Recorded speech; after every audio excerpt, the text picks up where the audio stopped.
Hello students, आज जो है हम लोग नरेशन के बारे में पढ़ेंगे कि नरेशन क्या होता है और नरेशन कितने प्रकार का होता है। ठीक है स्टूडेंट्स, तो मैं आप लोगों को बता दे रहा हूँ कि नरेशन क्या होता है और ये कितने प्रकार का होता है। देखिए, नरेशन वाला टॉपिक जो है स्टूडेंट्स, ये बहुत इंपॉर्टेंट टॉपिक है और ये हाई स्कूल के बोर्ड एग्जाम में, 9th के बोर्ड एग्जाम में क्लास 6 से ही स्टार्ट हो जाता है। 6 में भी होता है, 7th में भी होता है, 8th में होता है और उसके बाद 11 12 में भी चलता रहता है। तो ये कॉमन टॉपिक है स्टूडेंट, सभी के लिए ये कॉमन है और सभी को सीखना ज़रूरी है। तो आज का जो हमारा टॉपिक है वो नरेशन है और नरेशन क्या होता है और इसके बारे में मैं आपको थोड़ा सा बता दूं। देखिए स्टूडेंट्स, नरेशन की अगर हम लोग बात करें, NARRATION, नरेशन। तो नरेशन का जो हिंदी अर्थ होता है स्टूडेंट, वो होता है कथन। ठीक है, कथन। कथन को थोड़ा सा हम समझने के लिए एक चीज और बता दें आपको कि कथन को हिंदी में हम लोग बात बोल सकते हैं, बात बोल सकते हैं। अब नरेशन शब्द की जो स्टूडेंट उत्पत्ति हुई है, ये एक शब्द होता है नरेट। ठीक है स्टूडेंट्स, नरेट का हिंदी अर्थ होता है वर्णन करना, वर्णन करना या विस्तार करना होता है। ये नरेट का हिंदी मीनिंग है, विस्तार करना। ठीक है स्टूडेंट्स, तो नरेशन की जो उत्पत्ति हुई है, अर्थात नरेशन बना किससे है, तो नरेशन बना है नरेट से और नरेट का हिंदी अर्थ होता है वर्णन करना या विस्तार करना। इसी नरेट से नरेशन की उत्पत्ति हुई है। अब नरेशन में स्टूडेंट क्या होता है, कोई बात होती है, कोई बात होती है, कोई कथन होता है और इसी का जो है वर्णन किया जाता है या विस्तार किया जाता है।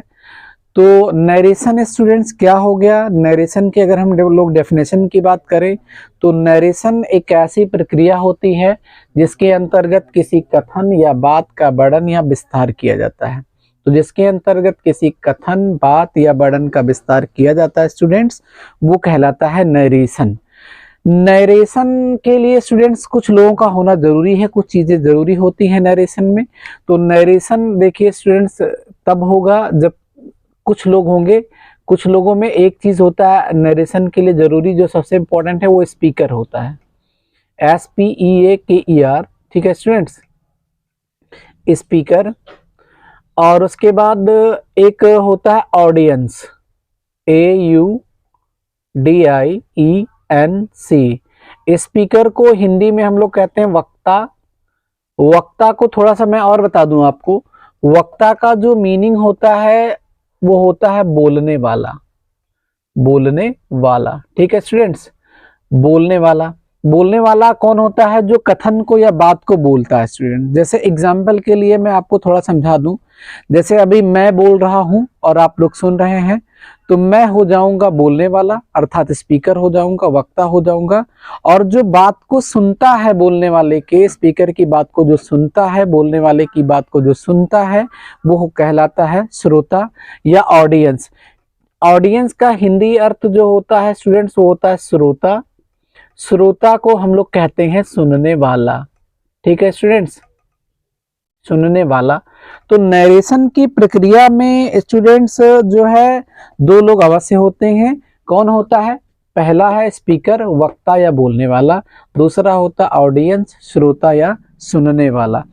ठीक है, अब वक्ता के द्वारा अगर कही गई बात को या कथन को अगर हमें व्यक्त करना है और हम बिना बदले, बिना परिवर्तित किए बदल दें, तो वो स्टूडेंट्स जो है वो कहलाता है आपका डायरेक्ट नरेशन। और अगर जो हमारा वक्ता होता है, इसके द्वारा कही गई बात को, कथन को हम लोग ज्यों का त्यों ना व्यक्त करके बल्कि कुछ परिवर्तित करके अगर व्यक्त कर देते हैं, तो उसको हम लोग कहते हैं जो है इनडायरेक्ट नरेशन। तो सबसे पहले डायरेक्ट इनडायरेक्ट नरेशन का डेफिनेशन मैंने आपको तो बता ही दिया, लेकिन उससे पहले मैं आपको ये बता दूं कि जो डायरेक्ट नरेशन और इनडायरेक्ट नरेशन जो अभी भी मैंने आपको बताया है, ये नरेशन का ही प्रकार होता है। और नरेशन जो होता है स्टूडेंट्स, वो होता है दो प्रकार का। एक होता है direct narration, DIRECT, direct narration. ठीक है, ये पहला प्रकार है स्टूडेंट्स। और जो दूसरा प्रकार है नरेशन का वो है इनडायरेक्ट नरेशन। इनडायरेक्ट नरेशन, ठीक है स्टूडेंट्स। डायरेक्ट नरेशन को हिंदी में हम लोग क्या बोलते हैं स्टूडेंट्स? डायरेक्ट नरेशन को हिंदी में हम लोग बोलते हैं प्रत्यक्ष कथन। प्रत्यक्ष कथन, ठीक है। इनडायरेक्ट नरेशन को हिंदी में हम लोग क्या बोलते हैं स्टूडेंट्स? इनडायरेक्ट नरेशन को बस हम प्रत्यक्ष कथन नहीं बोलेंगे, इसके आगे आ जोड़ देंगे प्रत्यक्ष के, तो ये बन जाएगा अप्रत्यक्ष कथन, ठीक है स्टूडेंट्स। तो ये मैंने आपको हिंदी मीनिंग बता दिया डायरेक्ट नरेशन का और इनडायरेक्ट नरेशन का। अब डायरेक्ट नरेशन के डेफिनेशन पे हम लोग आते हैं। मैंने अभी थोड़ी देर पहले बताया है, फिर भी क्लेरिफाई करवा दे रहे हैं हम आपको कि जो है ये डायरेक्ट नरेशन क्या होता है। तो देखिए, डायरेक्ट नरेशन का हिंदी अर्थ प्रत्यक्ष कथन होता है। मैंने आपको बताया कि नरेशन जो होता है इसमें कोई कथन होगा, कोई बात होगा, उसी का वर्णन या विस्तार किया जाएगा। डायरेक्ट नरेशन में क्या होगा, जो हमारा स्पीकर होगा, अगर इसके द्वारा कही गई बात को हम लोग ज्यों का त्यों, ठीक है, ज्यों का त्यों, ज्यों का त्यों, ज्यों का त्यों का मतलब होता हूबहू, जैसा हमारे स्पीकर बोला हो, ठीक है। तो यदि वक्ता के द्वारा कही गई बात को ज्यों का त्यों व्यक्त कर दिया जाए, ज्यों का त्यों, ठीक है स्टूडेंट्स, ज्यों का त्यों अगर व्यक्त कर दिया जाता है, व्यक्त कर दिया जाता है, तो कहलाता है डायरेक्ट नरेशन। और यदि वक्ता के द्वारा कही गई बात को ज्यों का त्यों नहीं व्यक्त किया जाता है, ज्यों का त्यों, ज्यों का त्यों नहीं व्यक्त किया जाए, ठीक है स्टूडेंट्स, तो वो इनडायरेक्ट नरेशन कहलाता है। थोड़ा सा मैं आपको डायरेक्ट नरेशन के बारे में और समझा दूं। डेफिनेशन यही होगा स्टूडेंट्स कि यदि वक्ता के द्वारा कही गई बात को ज्यों का त्यों व्यक्त कर दिया जाएगा तो वो डायरेक्ट नरेशन कहलाता है। और यदि वक्ता के द्वारा कही गई बात को ज्यों का त्यों ना व्यक्त करके बल्कि कुछ परिवर्तित करके व्यक्त किया जाता है तो उसे इनडायरेक्ट नरेशन कहते हैं। डायरेक्ट नरेशन की कुछ खास बात होती है स्टूडेंट्स। क्या खास बात होती है? सबसे पहले मैं तो आपको बता दूं कि डायरेक्ट नरेशन की सबसे पहली खास बात यह है कि डायरेक्ट नरेशन में जो है कामाज होते हैं, COMMAS, ठीक है स्टूडेंट्स, कामाज होते हैं। क्या होते हैं स्टूडेंट्स? कामाज होते हैं। जो ये कामा होता है स्टूडेंट्स, ये दो टाइप का होता है। इसमें जो कामा होता है वो दो टाइप का। पहला टाइप है एक सिंगल कामा होता है, ठीक है स्टूडेंट्स, सिंगल कामा, सिंगल कामा। और एक होता है डायरेक्ट नरेशन में डबल इन्वर्टेड कामा, इसको डबल इन्वर्टेड कामा भी बोलते हैं, इन्वर्टेड कामा, ठीक है स्टूडेंट्स। इसको मैं आपको थोड़ा सा एग्जांपल के माध्यम से समझाने का प्रयास करता हूं। तो डायरेक्ट नरेशन में कामा जरूर होगा स्टूडेंट्स। और किस टाइप का कामा होगा? एक सिंगल कामा होगा, एक डबल इन्वर्टेड कामा होगा। एग्जांपल देखिए स्टूडेंट्स, एग्जांपल है he said to me, okay, comma यहां मैंने लगा दिया है और ये डबल इन्वर्टेड कामा मैंने लिख दिया है। और उसके बाद सपोज दैट मैं यहां लिख दे रहा हूं I am going, I am going, ठीक है। तो अब यहां से लेकर के यहां तक ये पूरा स्टूडेंट्स अगर हम लोग बात करें तो ये डायरेक्ट नरेशन है, ठीक है। इनडायरेक्ट नरेशन के बारे में मैं आपको बता दूं कि इनडायरेक्ट नरेशन में ये कामाज नहीं होते हैं, ठीक है। डायरेक्ट नरेशन में कामाज होते हैं, इनडायरेक्ट नरेशन में कामा नहीं होता है। तो इनडायरेक्ट नरेशन में बदल दे हम इसको, अभी अगर हम बदल दें तो ये देखिए ये हो जाएगा ही, सेड टू का स्टूडेंट हो जाएगा टोल्ड और यहाँ मी हो जाएगा। कामा हटेगा तो स्टूडेंट दैट आ जाएगा। ये है फर्स्ट पर्सन, बदलेगा रिपोर्टिंग वर्ब के सब्जेक्ट के अनुसार, तो यहाँ वापस ही हो जाएगा। टेंस बदलेंगे अगर हम तो यहाँ वाज हो जाएगा, गोइंग का गोइंग रह जाएगा, ठीक है स्टूडेंट्स। तो ये जो मैंने लिख दिया he told me that he was going students, ये जो है ये आपका इनडायरेक्ट नरेशन है, इनडायरेक्ट नरेशन है। और ये जो मैंने लिखा हुआ he said to me comma double inverted comma में, ये इधर भी कामा है इधर भी कामा है, इसको डबल इन्वर्टेड कामा बोलते हैं। ये जो स्टूडेंट्स मैंने यहाँ लिखा है ये जो है ये आपका है डायरेक्ट नरेशन। ठीक है, तो डायरेक्ट नरेशन और इनडायरेक्ट नरेशन के बारे में मैंने आपको बता दिया। डायरेक्ट नरेशन के बारे में थोड़ी सी बात हमें और आपको बतानी है, समझानी है, ताकि जब आप कभी डायरेक्ट से इनडायरेक्ट बनाए स्टूडेंट्स, तो आपको समझने में या बनाने में कोई असुविधा ना हो। ठीक है स्टूडेंट्स, तो मैं यहाँ पर जो है इसको थोड़ा सा रफ करना चाहूँगा स्टूडेंट्स। आप जो है इसको उतारते रहिएगा स्टूडेंट्स, जो है वीडियो रोक रोक करके पॉज करके जो है इसको जो है उतारते रहिएगा। मैं यहाँ से थोड़ा सा कुछ चीज़ें जो है मैं यहाँ से रफ करूँगा, और उसके बाद फिर मैं आपको डायरेक्ट नरेशन के बारे में जो मुझे बताना है फिर मैं बताने का प्रयास करता हूँ। ठीक है स्टूडेंट्स, तो एट फर्स्ट मैं इसको मिटा दे रहा हूं, इनडायरेक्ट नरेशन वाले को।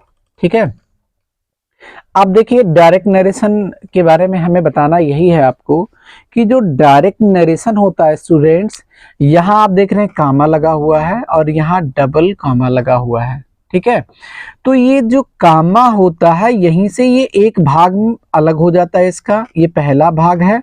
और ये जो डबल इन्वर्टेड कामा वाला होता है, डबल इन्वर्टेड कामा वाला होता है स्टूडेंट्स, यहीं से ये भाग नंबर 2 हो जाता है। ठीक है, जो ये सिंगल कामा के बाहर वाला भाग होता है, मतलब ही सेड टू मी जो आपको दिख रहा है, इसको हम लोग कहते हैं रिपोर्टिंग वर्ब, REPORTING,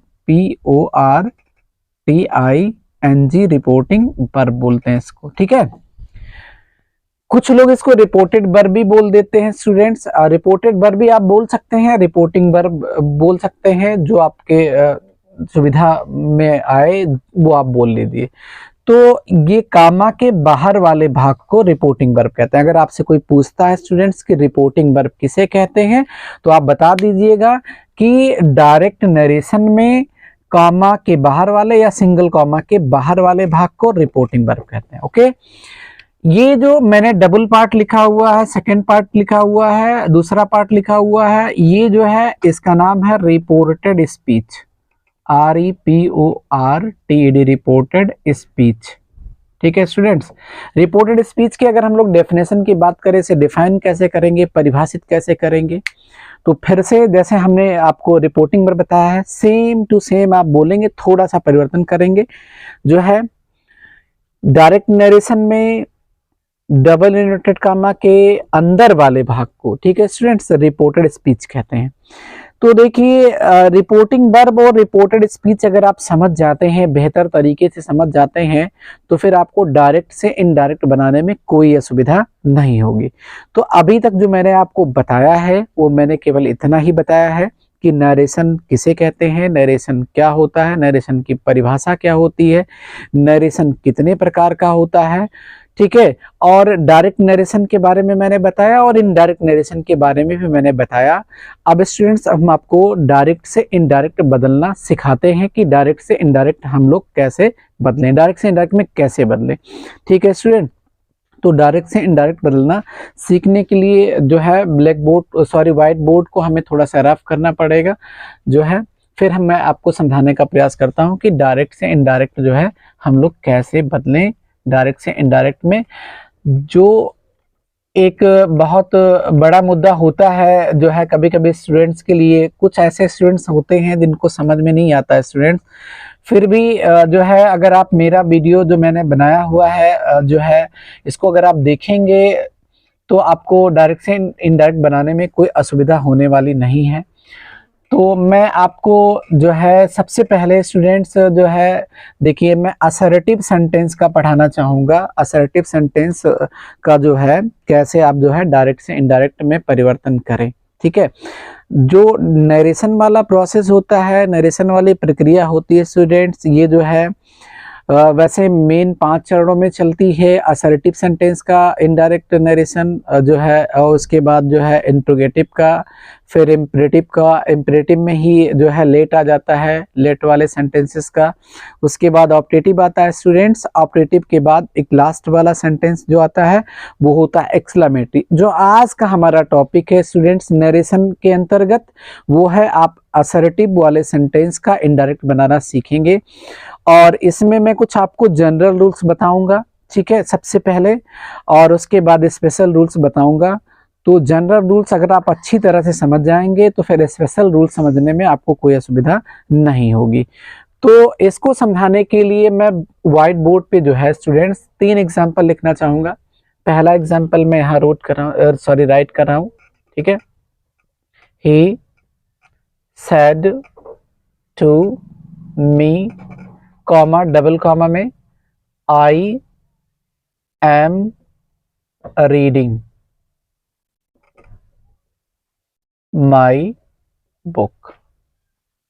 ये मेरा पहला एग्जाम्पल है, ठीक है स्टूडेंट्स। दूसरा एग्जाम्पल मैं यहाँ जो है लिखना चाहूंगा, सी सेड और उसके बाद टू रवि, दरवाजा खोलो थोड़ा चाचा। यू प्लेड बेल, ठीक है। ये दूसरा एग्जाम्पल है। तीसरे एग्जाम्पल की अगर हम लोग बात करें तो तीसरा एग्जाम्पल है, I said to my brother, ठीक है, कॉमा और डबल कॉमा में, सुनील वेंट टू मार्केट। ये तीसरा एग्जाम्पल है। अगर इन तीनों एग्जाम्पल्स को स्टूडेंट्स अगर आप अच्छी तरह से समझ लेते हैं तो नरेशन का जो आधा प्रॉब्लम है, नरेशन की जो आधी समस्या है, ठीक है स्टूडेंट्स, वो सॉल्व हो जाएगी और आप जो है इनडायरेक्ट बनाना सीख जाएंगे। तो सबसे पहले अगर आपको डायरेक्ट से इनडायरेक्ट अगर बनाना हो तो सबसे पहले आप रिपोर्टिंग वर्ब में आ जाइए स्टूडेंट्स। ये रिपोर्टिंग वर्ब है, इसका रिपोर्टिंग वर्ब ये है। ये पहला एग्जाम्पल है स्टूडेंट्स, ये दूसरा है और ये तीसरा है। सबसे पहले हम लोग आएंगे रिपोर्टिंग वर्ब के पास। रिपोर्टिंग वर्ब मतलब रिपोर्टिंग वर्ब वाले सेंटेंस के पास। अब रिपोर्टिंग वर्ब वाले सेंटेंस में स्टूडेंट्स आप क्या करेंगे, जो सब्जेक्ट है, वर्ब है, हेल्पिंग वर्ब गिवन है अगर, तो उसको हम लोग फाइंड आउट करके थोड़ा सा लिखने का प्रयास करते हैं। तो इसमें देखिए स्टूडेंट्स सब्जेक्ट ही है। जो सैड टू है स्टूडेंट्स ये आपका मेन वर्ब है या वर्ब है, और जो मी है स्टूडेंट्स ये ऑब्जेक्ट है। ओके, दूसरे सेंटेंस में सेम वर्क करेंगे हम लोग। इसमें सब्जेक्ट सी है, सैड टू वापस आपका वर्ब है या मेन वर्ब है, रवि जो है ये आपका ऑब्जेक्ट हो गया। थर्ड वाले सेंटेंस में आप देख रहे हैं कि ये आई सब्जेक्ट है, सैड टू मेन वर्ब है और स्टूडेंट्स माय ब्रदर जो है ये आपका ऑब्जेक्ट है। तो ये आप काम कर लिए जो है, अब मतलब आपने फाइंड आउट कर लिया रिपोर्टिंग वर्ब वाले सेंटेंस में जो है कि सब्जेक्ट कौन है, मेन वर्ब कौन है, ऑब्जेक्ट कौन है। कभी कभी स्टूडेंट्स इसमें हेल्पिंग वर्ब एच भी लिखा हुआ आया होता है, तो उसको भी हम लोग फाइंड आउट कर लेंगे, ठीक है। और फिर जब इतना फाइंड आउट आप कर लें तो फिर आप चले आ जाए, ठीक है स्टूडेंट्स, चले आए यहाँ पर रिपोर्टेड स्पीच वाले सेंटेंस के पास। सब में आ जाए, तीनों में आ जाए जो मैंने लिखा हुआ है, ठीक है। जब भी आप बनाएं तो थोड़ा सा धैर्य रखें, बनेगा जरूर, ऐसा नहीं है कि नहीं बनेगा, लेकिन धैर्य की जरूरत होती है। हम अपने लाइफ में कोई भी काम करते हैं, अगर हम उसमें धैर्य नहीं रखते हैं तो फिर हमें उसमें सफलता नहीं मिलती है। तो जब इनडायरेक्ट आप बनाएंगे तो आपको धैर्य रखने की जरूरत है। जैसा जैसे मैं बता रहा हूँ वैसे वैसे आप करते जाएं, इनडायरेक्ट जरूर बनेगा, ठीक है। जो काम आपने रिपोर्टिंग वर्ब वाले सेंटेंस में किया वही काम आप यहाँ भी करेंगे। इसमें सब्जेक्ट फाइंड आउट करेंगे तो सब्जेक्ट आई है, इसमें एम जो है वो आपका हेल्पिंग वर्ब है स्टूडेंट्स, जो रीडिंग है वो मेन वर्ब है या वर्ब है, जो माई बुक है वो ऑब्जेक्ट है।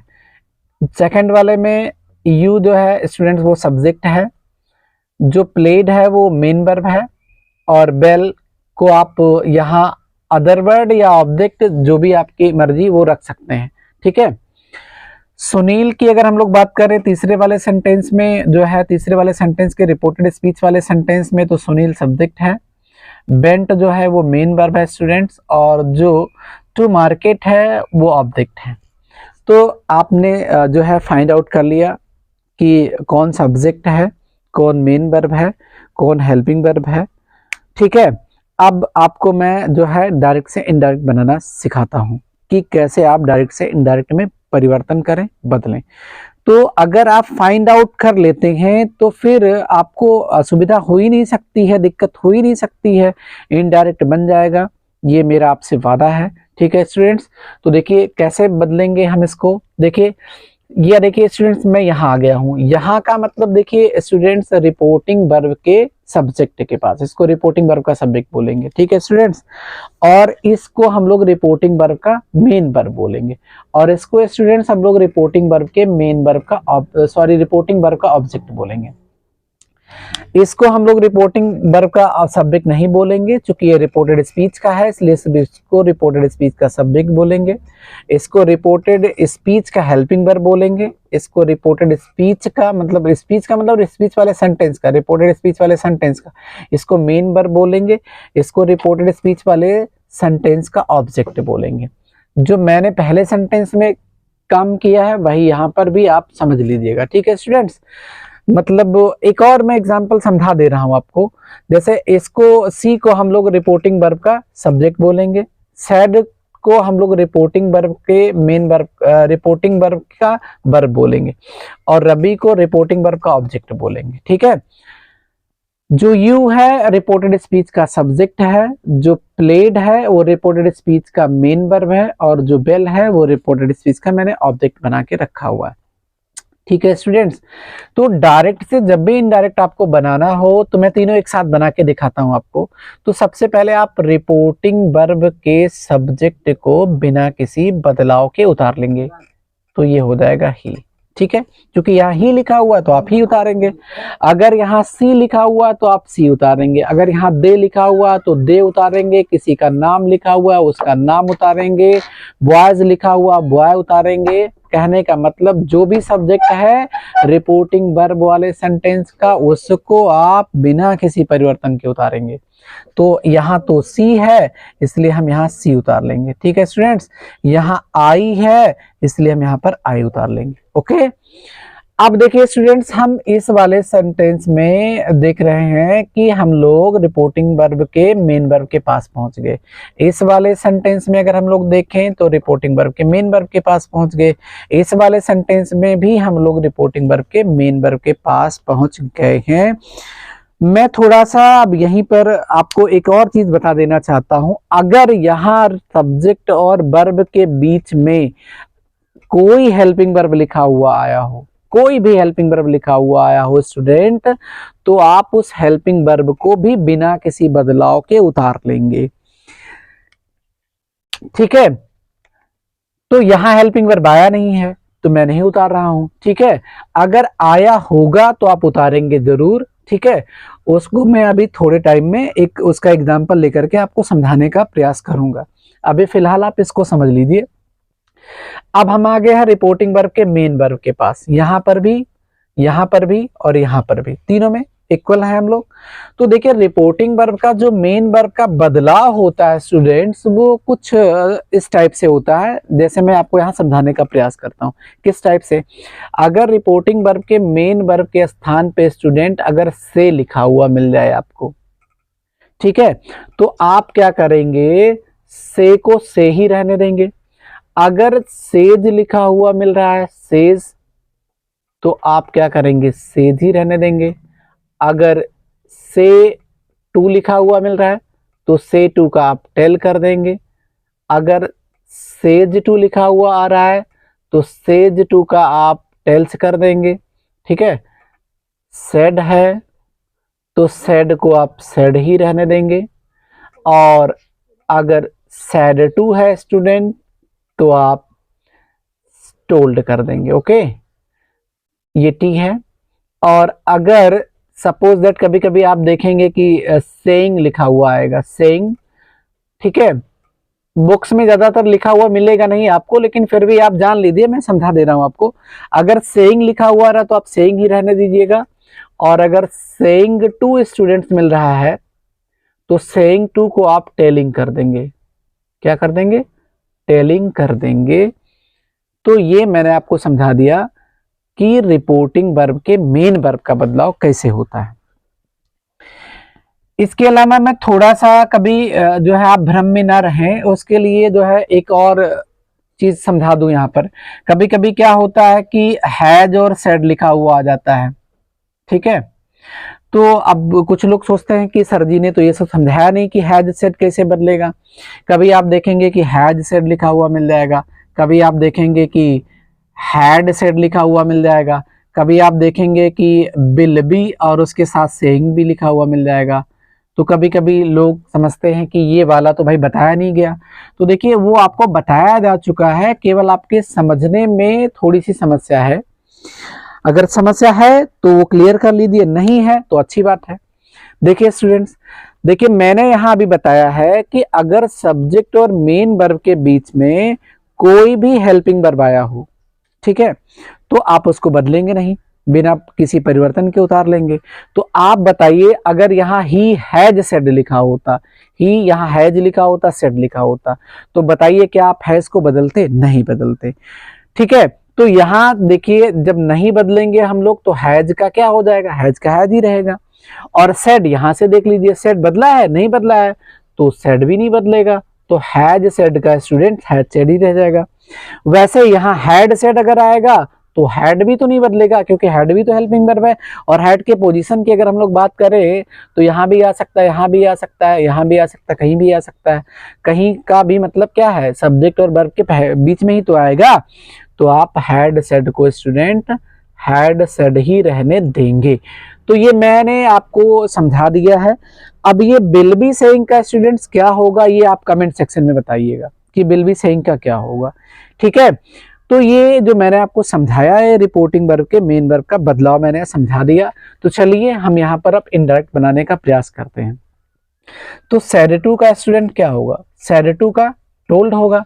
देखिए यहाँ मैंने लिख के रखा हुआ सेड टू का टोल्ड होगा, तो सेड टू का टोल्ड। और संयोग बस मैंने तीनों में सेड टू ही उतार दिया है, तो सेड टू का टोल्ड आप तीनों में उतार दें, ठीक है। अब स्टूडेंट्स हम लोग कहाँ पहुंच गए? अब हम लोग पहुंच गए रिपोर्टिंग वर्ब के ऑब्जेक्ट के पास। तो देखिए जब हम लोग देखेंगे कि रिपोर्टिंग वर्ब के ऑब्जेक्ट के पास पहुंच गए हैं, हम लोग देख रहे हैं, तो आप क्या करें? रिपोर्टिंग वर्ब के ऑब्जेक्ट को भी बिना किसी परिवर्तन के उतार दें। कहने का मतलब जो यहाँ लिखा हुआ मी लिखा हुआ मी उतार दीजिए, यहाँ लिखा हुआ रवि तो आप रवि को उतार दीजिए, यहाँ लिखा हुआ माई ब्रदर तो आप क्या करेंगे स्टूडेंट्स? आप माई ब्रदर को उतार देंगे। अब कहाँ पहुंच गए हम लोग स्टूडेंट्स? अब हम लोग पहुंच गए कामा के पास, सिंगल कामा के पास, क्योंकि पहले सिंगल कामा आता है, बाद में डबल कामा है, डबल नोटेड कामा है, तो पहले आप कह सकते हैं कि आप सिंगल कामा के पास पहुंच गए, ठीक है। तो सिंगल कामा के पास आप पहुंच गए, कुल मिला के आप ये बोल लीजिएगा कि कामा के पास पहुंच गए। अब देखिए अब कामा हटेगा स्टूडेंट्स, उसकी जगह पे कोई कंजक्शन आना है, तो आप कंजक्शन लगाइएगा, लेकिन पहले ये देख लीजिएगा कि जो रिपोर्टेड स्पीच वाला सेंटेंस है वो कौन सा सेंटेंस है। कहने का मतलब असर्टिव है, इंट्रोगेटिव है, इंपरेटिव है, ऑप्टेटिव है, एक्सक्लेमेटरी है, क्या है। अगर आपको स्टूडेंट असर्टिव मिल गया, चूंकि मैं असर्टिव ही पढ़ा रहा हूं, अगर आपको असर्टिव मिल गया तो आप कामा हटा देंगे और कामा के स्थान पर आप दैट का प्रयोग कर देंगे। तो तीनों में असर्टिव है ना स्टूडेंट्स, तो तीनों में कंजक्शन क्या लगने वाला? कामा के स्थान पे दैट लगने वाला है, तो तीनों में मैंने दैट लगा दिया, ठीक है। मतलब कामा हटेगा और उसके स्थान पर दैट आएगा, ठीक है। अब जब आपने दैट लगा दिया स्टूडेंट्स, तो दैट के बाद आप कहाँ पहुंच गए? रिपोर्टेड स्पीच के सब्जेक्ट के पास। तो रिपोर्टेड स्पीच के सब्जेक्ट का जो परिवर्तन होता है वो कैसे होता है, वो उसका भी परिवर्तन मैं आपको समझाने का प्रयास करता हूं। देखिए अगर रिपोर्टेड स्पीच का सब्जेक्ट से स्टूडेंट्स अगर आपको आई मिल जाएगा या बी मिल जाएगा, ठीक है। आई और बी होते हैं फर्स्ट पर्सन के पर्सनल प्रोनाउन, ठीक है। अगर आपको आई और बी मिल जाएंगे तो आप इनको मत लिखिएगा यहां पर, चले आइएगा आप रिपोर्टिंग वर्ब के सब्जेक्ट के पास, ठीक है। यहां चले आइएगा, यहां चले आने का मतलब स्टूडेंट थोड़ा समझिए कहां आएंगे, फिर से मैं आपको क्लियर करवा दे रहा हूं। आप चले आएंगे रिपोर्टिंग वर्ब के सब्जेक्ट के पास, और रिपोर्टिंग वर्ब के सब्जेक्ट के पास आएंगे और यहां जो लिखा रहेगा स्टूडेंट्स, उसको उतार लेंगे, लेकिन उसको तभी उतारिएगा जब यहाँ कोई प्रोनाउन लिखा रहेगा। अगर कोई नाउन लिखा रहेगा तो आप उसको मत उतारिएगा, उसकी जगह पे यूज होने वाला प्रोनाउन उतारिएगा। तो अभी तो हमारे पास प्रोनाउन ही है ना, ही, तो हमने ही को उतार दिया। अगर यहाँ रवि होता तो हम ही उतारते, अगर यहाँ सीता होता तो हम सी उतारते, अगर यहाँ बॉयज होता, ठीक है, या गर्ल्स होता तो हम लोग यहाँ दी उतारते। मतलब हम लोग क्या करेंगे, अगर यहाँ कोई नाउन आता है रिपोर्टिंग वर्ब के सब्जेक्ट के स्थान पर तो उसके लिए यहाँ प्रोनाउन यूज करेंगे। ठीक है, ठीक है। अब यहाँ चले दूसरे वाले सेंटेंस में। दूसरे वाले सेंटेंस में आप देख रहे हैं आई और बी तो नहीं है, वहां यू है। ठीक है, तो यू क्या है, यू जो है ये जो है पर्सनल प्रोनाउन ही है और सेकंड पर्सन है। तो इसका जो परिवर्तन होता है स्टूडेंट्स वो यहाँ इसके अकॉर्डिंग होता है। इसके अकॉर्डिंग मतलब किसके अकॉर्डिंग, रिपोर्टिंग वर्ब के ऑब्जेक्ट के अनुसार। तो रिपोर्टिंग वर्ब का जो ऑब्जेक्ट है उसको ले करके आएंगे, यहाँ पर हम लिखेंगे, लेकिन सब्जेक्ट बना कर लिखेंगे। तो नाउन तो हमेशा सब्जेक्ट और ऑब्जेक्ट सेम ही फॉर्म में होता है। अगर यहाँ रवि है तो इसके लिए प्रोनाउन आप यूज करेंगे ही। अगर यहाँ हिम होता तो भी ही लिखते, ऐसा नहीं कि हिम हम यूज करेंगे। अगर यहाँ हर होगा तो हम लोग यहाँ सी लिख देंगे, अगर यहाँ देम होगा तो हम लोग यहाँ दे लिख देंगे। ठीक है, थर्ड वाले पे आ जाइए, थर्ड वाले सेंटेंस पे आ जाइए। थर्ड वाले सेंटेंस में आप देख रहे हैं कि यहाँ सुनील लिखा हुआ है, ना तो आई है, ना बी है, ना यू है। तो अगर इन तीनों को छोड़ करके स्टूडेंट्स, आई को, बी को और यू को, इन तीनों को छोड़ करके अगर कोई भी आया हुआ हो, कोई भी का मतलब समझ रहे हैं ना, कोई भी का मतलब कोई भी सब्जेक्ट आया हुआ हो, कहां पर, रिपोर्टेड स्पीच के सब्जेक्ट के स्थान पर। ठीक है, तो आप उसको बिना किसी परिवर्तन के वैसे जो है लिख लेंगे। तो मैं यहाँ सुनील को वैसे ही उतार दे रहा हूं, लिख ले रहा हूं। ठीक है स्टूडेंट्स, अब जो है मैंने सब्जेक्ट जो है बदल के दिखा दिया कि रिपोर्टेड स्पीच वाले सेंटेंस का जो सब्जेक्ट होता है वो उसका परिवर्तन जो होता है वो कैसे होता है।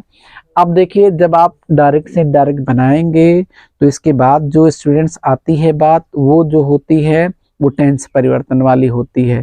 जो रिपोर्टेड स्पीच वाला सेंटेंस होता है उसका टेंस परिवर्तन होता है, बिना टेंस परिवर्तन के जो है आप बना नहीं सकते हैं। कुछ एक्सेप्शंस हैं जिनमें टेंस परिवर्तन नहीं होता है, वो मैं आपको नेक्स्ट वीडियो में बता दूंगा। लेकिन जो है अभी मैं आपको टेंस परिवर्तन कैसे होता है, किस तरह से किया जाता है, उसको मैं समझाने का प्रयास करता हूं स्टूडेंट्स। तो इसको रिपोर्टिंग वर्ब वाले को मैं थोड़ा सा रफ करना चाहूंगा और इसी के स्थान पर आपको बताना चाहूंगा कि इनडायरेक्ट बनाते समय जो है कैसे जो है टेंस से संबंधी परिवर्तन किया जाता है। ठीक है स्टूडेंट्स, इसको आप लोग जो है कैसे उतारेंगे स्टूडेंट्स, आप थोड़ा सा वीडियो जो है पॉज कर लीजिएगा, उतार लीजिएगा और फिर मैं आपको यहाँ पर समझा दे रहा हूँ। ठीक है, तो क्या मैं बताने जा रहा हूँ आपको, मैं आपको यही बताने जा रहा हूँ कि इनडायरेक्ट बनाते समय रिपोर्टेड स्पीच वाले सेंटेंस का जो है टेंस परिवर्तन कैसे किया जाता है। तो देखिए स्टूडेंट्स, टेंस तो 12 होते हैं, 12 होते हैं मतलब 4 प्रेजेंट के होते हैं, 4 पास्ट के होते हैं और 4 फ्यूचर के होते हैं। प्रेजेंट के 4 मैं पहले आपको बता दूं। ठीक है, देखिए स्टूडेंट्स, अगर प्रेजेंट इंडेफिनिट का कोई सेंटेंस मिल गया आपको, प्रेजेंट इंडेफिनिट का, ठीक है, कहां पर, रिपोर्टेड स्पीच वाले सेंटेंस में, तो आप क्या करेंगे, उसको स्टूडेंट्स बदल देंगे पास्ट इंडेफिनिट में। ओके, अगर प्रेजेंट कंटीन्यूअस का मिल गया आपको, प्रेजेंट कंटीन्यूअस का मिल गया, तो आप स्टूडेंट उसको क्या करेंगे, पास्ट कंटीन्यूअस में बदल देंगे। अगर आपको प्रेजेंट परफेक्ट का मिल गया, प्रेजेंट परफेक्ट का मिल गया कोई सेंटेंस, तो आप उसको स्टूडेंट्स पास्ट परफेक्ट में बदल देंगे। उसको जो है आप पास्ट परफेक्ट में बदल देंगे, पास्ट परफेक्ट। ठीक है, और अगर आपको प्रेजेंट परफेक्ट कंटीन्यूअस का मिल गया, प्रेजेंट परफेक्ट कंटीन्यूअस का मिल गया, तो स्टूडेंट्स आप उसको बदल देंगे पास्ट परफेक्ट और कंटीन्यूअस में। ठीक है। तो देखिए आपने कुछ अगर गेस किया हो, अनुमान लगाया हो, तो आप अनुमान लगाए होंगे तो थोड़ा सा आपको समझ में आ गया होगा कि प्रेजेंट वाला सारा जो है वो बदल के पास्ट में चला जा रहा है। देखिए present indefinite, past indefinite, present continuous, past continuous. तो प्रेजेंट का सारा, जैसे प्रेजेंट परफेक्ट, पास्ट परफेक्ट, तो प्रेजेंट वाला टोटल जो है वो पास्ट में बदल गया है। अब यहाँ नीचे मैं आपको समझाने का प्रयास करता हूं कि पास्ट वाला कैसे बदलता है स्टूडेंट। तो देखिए पास्ट इंडेफिनिट जो होता है ये पास्ट परफेक्ट में ही रह जाता है स्टूडेंट, ठीक है। ये पास्ट परफेक्ट में बदल जाया करता है, और जो पास्ट कंटीन्यूअस होता है स्टूडेंट ये बदल के जाता है पास्ट परफेक्ट, ठीक है, और कंटीन्यूअस में।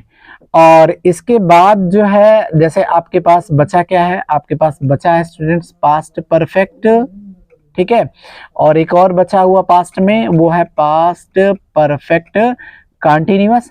तो मैं आपको बता दूं कि ये लोग जो है अगर आपको यहाँ दिख जाते हैं, यहाँ का मतलब कहाँ, रिपोर्टेड स्पीच वाले सेंटेंस में, तो इनका टेंस परिवर्तन होता ही नहीं है। ये जिस भी टेंस में है, मतलब पास्ट परफेक्ट में रहेंगे तो उसी में रह जाएंगे, पास्ट परफेक्ट कंटीन्यूअस में रहेंगे तो उसी में रह जाएंगे, ठीक है।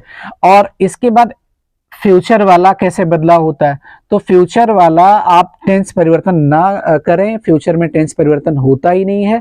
बस होता क्या है कि अगर आपको शैल मिल जाएगा स्टूडेंट तो शैल की जगह पे आपको शुड कर देना है, लेकिन वो भी ध्यान रहे कि जब आप शुड करेंगे, ठीक है, अगर शुड करेंगे तो शुड करेंगे सब्जेक्ट के अनुसार, ये नहीं कि आपको वहां ही मिल जाए तो आप कहें कि शुड कर दे, ठीक है। बाद में मैं इसको आपको एग्जांपल के माध्यम से क्लियर करवा दूंगा। और उसके बाद अगर बिल मिल जाए तो बिल को आप जो है वुड कर देंगे। देखिए मैं यहाँ नो चेंज लिख दे रहा हूं ताकि आपको जो है समझने में दिक्कत ना हो। नो चेंज, नो चेंज का मतलब परिवर्तन नहीं होगा, ठीक है। तो ये मैंने आपको सिखा दिया कि टेंस परिवर्तन कैसे होता है डायरेक्ट से इनडायरेक्ट बनाते समय। तो चलिए इसका हम लोग यहाँ यूज कर लेते हैं। तो देखिए अब हम देखेंगे कि हमारा जो रिपोर्टेड स्पीच वाला सेंटेंस है वो किस टेंस में। तो देखिए लिखा हुआ है आई एम रीडिंग माई बुक। तो ये जो प्रेजेंट कंटीन्यूअस टेंस का वाक्य है, ठीक है। और प्रेजेंट कंटीन्यूअस स्टूडेंट्स किस में बदल रहा है, प्रेजेंट कंटीन्यूअस जो है ये बदल के जा रहा है पास्ट कंटीन्यूअस में। तो अब हम लोग पास्ट कंटीन्यूअस के हिसाब से इसको बना देंगे, मतलब इसको पास्ट कंटीन्यूअस में बदल देंगे। तो पास्ट कंटीन्यूअस में ही वाज रीडिंग और उसके बाद हो जाएगा। अब देखिए यहाँ माई का मैं नहीं उतारेंगे, क्यों नहीं उतारेंगे, क्योंकि जो प्रोनाउन होंगे, प्रोनाउन का मतलब पर्सनल प्रोनाउन, वो बदलेगा, पर्सनल प्रोनाउन हमेशा बदलेगा। तो पर्सनल प्रोनाउन कैसे बदलेगा मैं आपको अभी थोड़ा टाइम जो है थोड़े टाइम में समझा रहा हूँ, या मैं नेक्स्ट वीडियो में आपको समझा दूंगा। फिलहाल अगर यहाँ फर्स्ट पर्सन आपको मिल जाएगा, फर्स्ट पर्सन मिल जाएगा, तो इसका जो स्टूडेंट्स परिवर्तन होगा वो आपके रिपोर्टिंग वर्ब के सब्जेक्ट के अनुसार होगा। तो जैसे मैं यहाँ आपको थोड़ा सा लिए चल रहा हूँ, दिखा दे रहा हूँ। ये माई फर्स्ट पर्सन है, आई का ही माई होता है, आई सब्जेक्टिव केस होता है, माई पॉजेसिव केस होता है। तो माई कहाँ आएगा, ये आएगा स्टूडेंट्स रिपोर्टिंग वर्ब के सब्जेक्ट के पास। तो ही का पॉजेसिव यहाँ लिखना पड़ेगा, मतलब जो यहाँ रहेगा वही यहाँ रहेगा, लेकिन जिस केस में ये लिखा रहेगा उसी केस में लिखना।